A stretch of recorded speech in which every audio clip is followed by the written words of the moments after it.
every behavior, including smoking, has a positive intention. I'm Travis Peterson. In this video, we're going to talk about how every behavior that you have, including all the irrational behaviors like smoking, has a positive intent. And when you understand what the positive intent is, just like I alluded to in the previous video, then you can begin to meet that positive intention in a positive way. And how it works is that we have the behavior.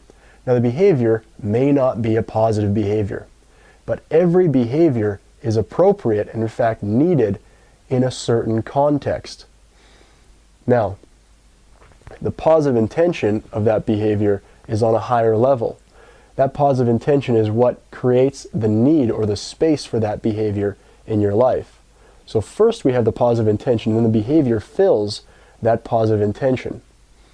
So if we talk about the behavior of smoking, well, there is a positive intention associated with that behavior. There's a reason why we do it. And when we understand what that reason is, that positive intention is, then we can understand that when we take away that behavior of smoking, what we need to do is we need to place a new behavior, a positive behavior, in its place. Not just any behavior though.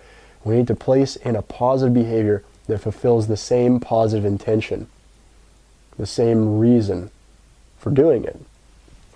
For example, if we smoke, and that's the behavior, and the positive intention of that smoking is to relax, to get away from stress, to just have a time for yourself.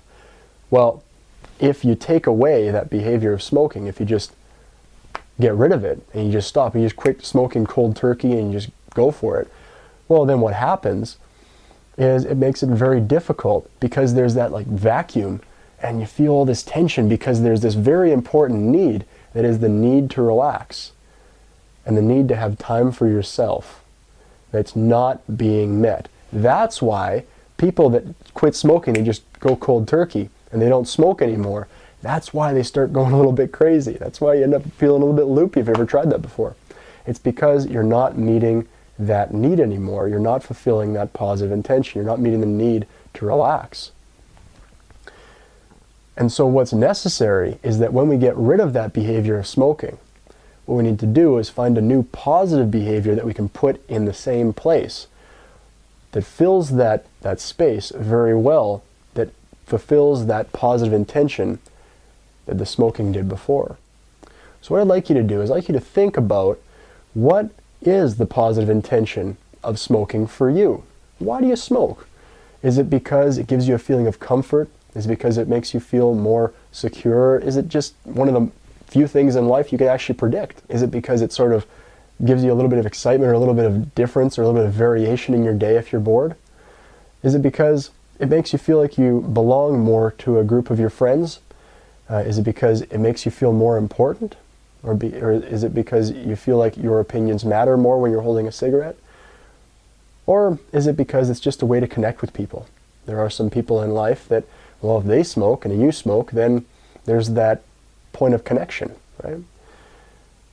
And I think these reasons are all very valid reasons for smoking. They're all very valid positive intentions. So think about those things.